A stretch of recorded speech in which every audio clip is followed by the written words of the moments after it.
Good afternoon, everyone. I'm very pleased to be here today in celebration of the International Day of Persons with Disabilities.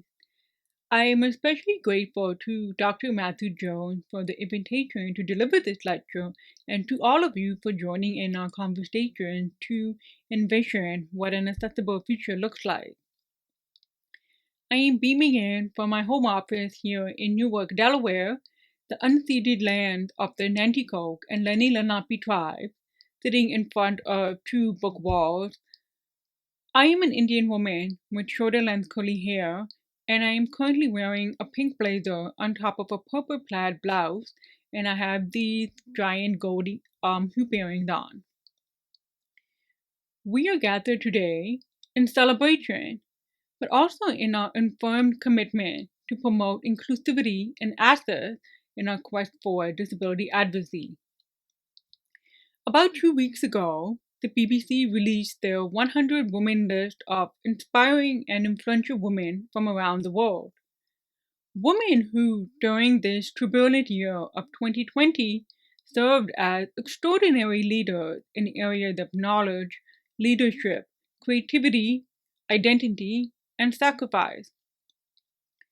One spot is even left blank as a tribute to the unsung hero, an invitation as well for each of us to think about the people who have had an impact in our own lives. Among the list are four remarkable disability activists: Wendy Beatriz Cachupa of El Salvador, Shani Danda, who is recognized as one of the UK's most influential disabled people, UK-based blogger Elaine Williams, and American activist Alice Wong, who's the founder of Disability Visibility, a grassroots project encouraging disabled people to record their stories, some of which are published in Alice's anthology by the same name. Alice is also a person who I'm very pleased to consider to be a friend. In her BBC statement, Alice expressed that the world has changed a lot in 2020, and I don't ever want things to return to normal. I wanted to sit just for a few seconds to absorb Alice's statement and think about what this means to you. When the pandemic hit and lockdowns were implemented, many workforces, perhaps almost immediately, shifted to virtual spaces where people were quickly learning new technologies and conferencing platforms on the go, and some people even purchased new computer and recording equipment or even rearranged their living spaces for a new work zone. Academics, in particular, had to scramble to move their course content online and restructure their module delivery so that they could still achieve best pedagogical practices. And students were expected to adjust quickly and easily to remote learning. For disabled people who have long campaigned for remote access for work and learning, but have been routinely denied for reasons of impracticability or expense, suddenly it seemed accessibility was realized. Accessibility was no longer an issue of expense or impracticability. It was suddenly possible. Accommodation then became a byproduct of the COVID-19 pandemic. But while disabled people benefited and thrived from these remote spaces, a troubling phenomenon remained, in that accessibility only became possible, if not urgent, when it was posed as a solution for non-disabled people. As philosopher Ashley Shu expressed in a Nature article, disability-led hacks were readily adopted by non-disabled people, with flexibility and forgiving of conventional metrics of productivity, what disabled people have long referred to as the concept of crib time, in that clocks should not bend to our bodies, but rather work in the opposite way. Moreover, as Shu notes, the bitter irony about this whole situation is that As disability hacks and accessible infrastructures have been normalized, we are still in a pandemic in which disabled people are dying from COVID 19 in far greater numbers. Neither are digital spaces equitable.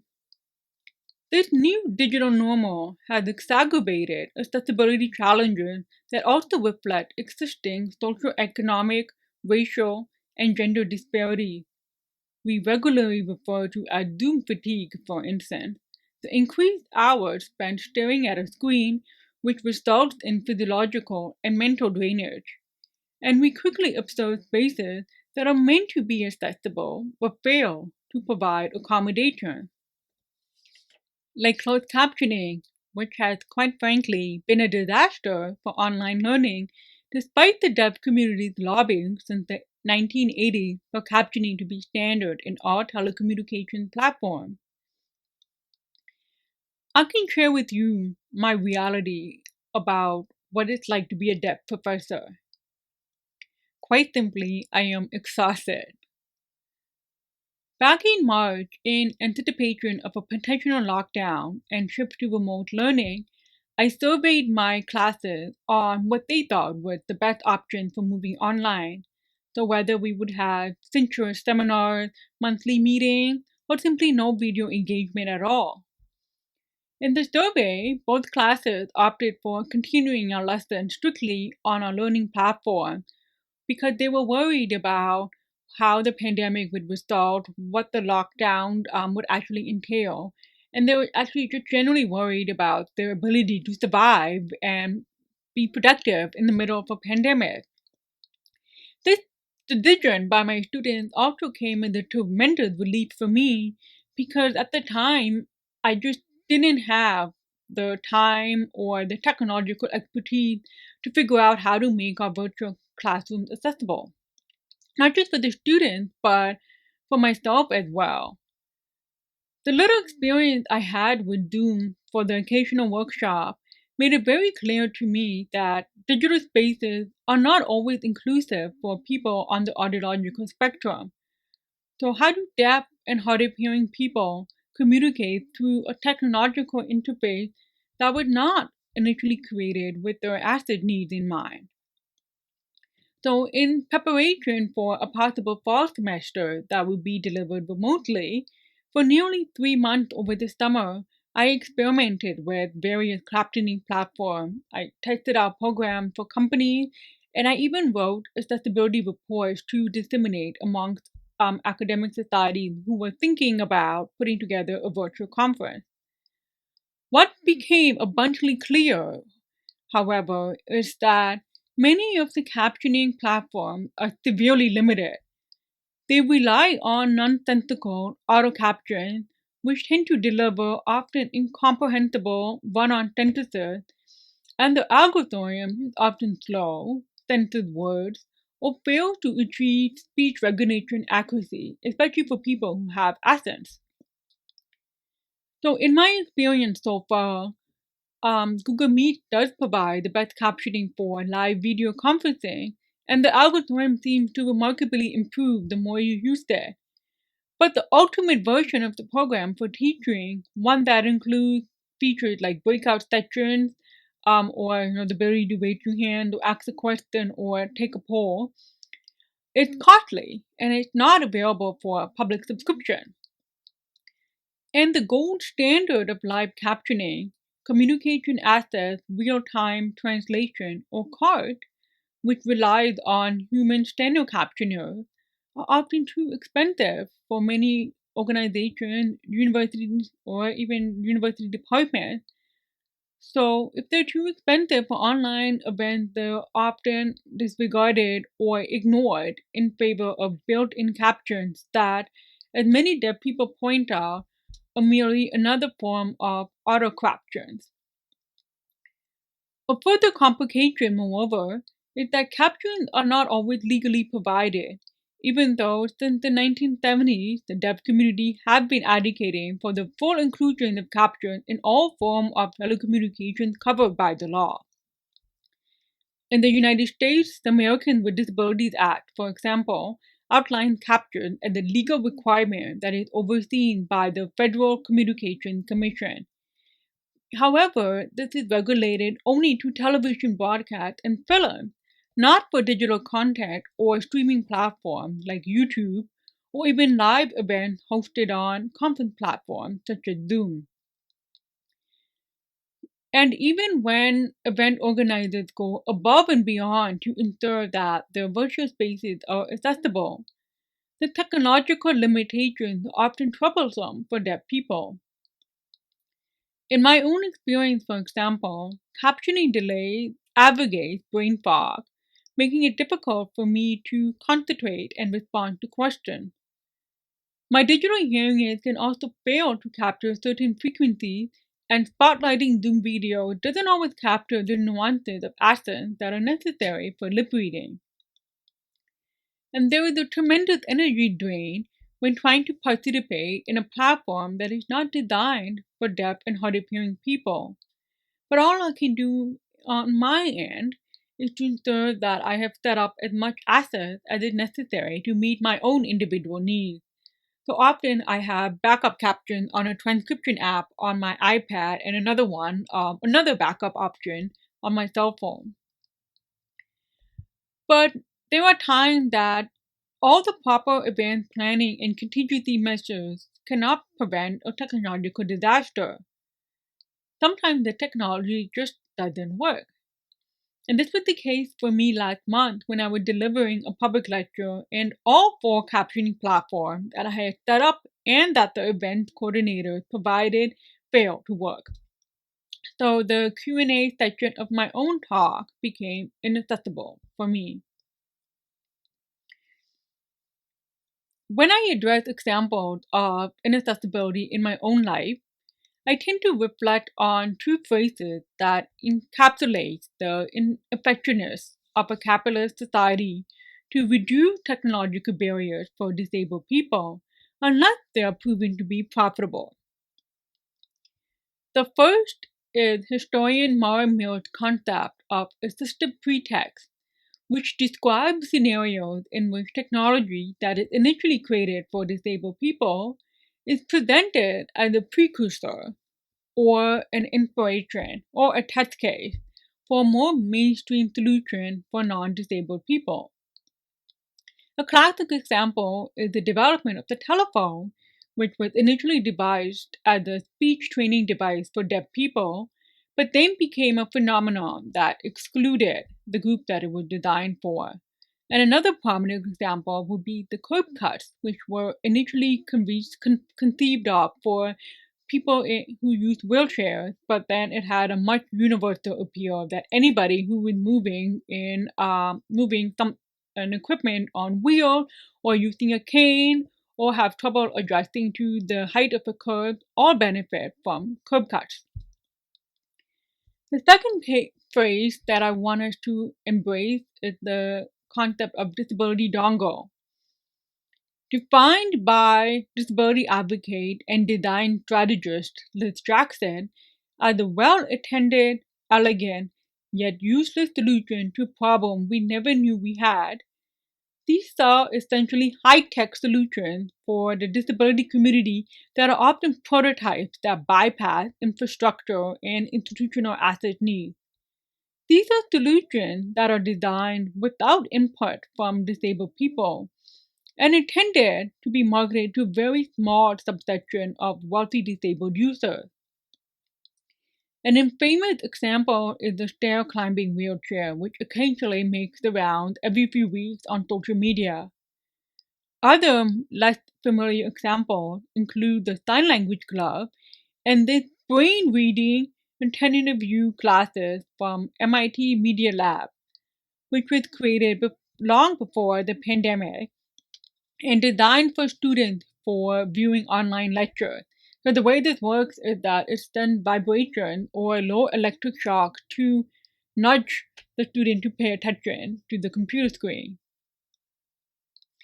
As Jackson argues, however, disability dongles are not substitutes for access, but another barrier to disabled people for equity and inclusion.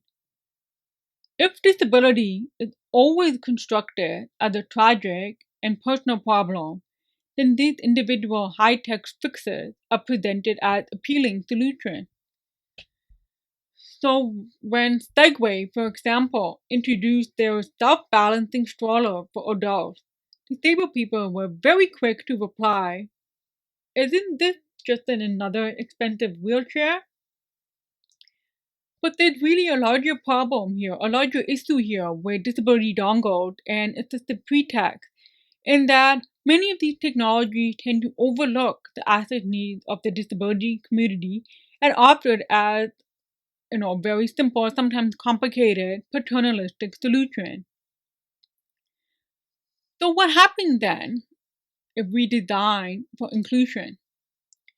What happens when we prominently position the expertise of disabled designers and users at the forefront of innovation? Or as Dutch lawyer and human rights advocate Elise Roy asks, what if we started designing for disability first, not the norm? As the vanguard of the social design movement, which is this idea that when we innovate and use design, we need to be mindful of the designer's role and responsibility in society, Roy claimed that we can use the design process to bring about social change, whether it be sustainability, improvement, or accessibility. So if we design with disabled users in mind, with accessibility at the forefront, not as an afterthought, then we can devise solutions to problems that acknowledge the diverse lived experiences of people in a society. We recognize that people have different needs and can approach objects differently. So, for example, design activist Alex Haygard introduced the concept of the peeled orange phenomenon. So, if you don't know what a peeled orange is, often at the grocery store there will be oranges without the skin placed in plastic containers. And they're very useful for people who lack the manual dexterity to actually peel the orange. So Hegel defines this concept of a peeled orange as a device that is widely divided by able people as a needless technological frivolity, but desired by disabled people. And these can be things that improve the lives of disabled people, even if they seem to be, lazy or silly or useless. So, in other words, what's perceived as a lazy solution can actually be an asset need for some people, solution to their bodily and social requirements that might not be the norm, but will be necessary for their own individual civil participation. So, as Elise Roy explained, when we design for disability first, we often stumble upon solutions that are not only inclusive, but are often better than when we design for the norm. That is, we all benefit when we design for disability. So, what does it mean then for scholars to engage with design activism for disability? What does it mean to design for inclusive futures? For one thing, we need to chronicle disabled experiences and stories, listen to disabled leaders, and heed to their expertise. As historians, we need to be more cautious about medicalizing every aspect of disability, shifting our anger perhaps to center human experiences rather than medical conditions, even if the medical conditions are necessary for understanding the disability framework. For instance, as the publication of my first book approached, I launched a Twitter series, the Deaf History Series, to spotlight unfamiliar histories of deaf and hard of hearing people, technologies, and events, histories that have been forgotten or deemed irrelevant, but are crucial for demonstrating how varied and rich disability experience is. All of these stories about people, about sign language, about deaf adventures, were all histories that we have forgotten about. But what they really do is show us just how varied deaf experience is. That is not a monolithic experience, nor is it always a history that can be divided very easily into a cultural experience or community or sign language, or as a medical cure. So sometimes experiences of deaf and hard of hearing people change over time. So that's kind of what I want to do with the deaf history series. I really want to showcase how diverse the experiences of deaf people actually are. And moreover, the tremendous publication increase in disability history books and books written by disabled authors, so many by the way, in 2020 alone. All of this is certainly a reflection of not only how much the field has grown and how important it has become, but how crucial it is for us to listen to the stories that disabled people tell about their own experiences with disability. And as disabled activists consistently remind us, without understanding disability history, without acknowledging that there is nothing about us without us, we cannot fully write policies that will not harm disabled people. So, even rising concerns resulting from the COVID-19 pandemic about ventilator shortages, overwhelmed hospital services, and policies about resource allocation, all of these will and does disproportionately affect disabled people first, especially disabled people of color. So, designing inclusive futures then is not just about learning and teaching disability. When we think about what an accessible future looks like, we need to recognize the kind of values we have for a society that emphasizes equity, diversity, and inclusion, and that we actively seek to implement measures to achieve these principles. Thank you.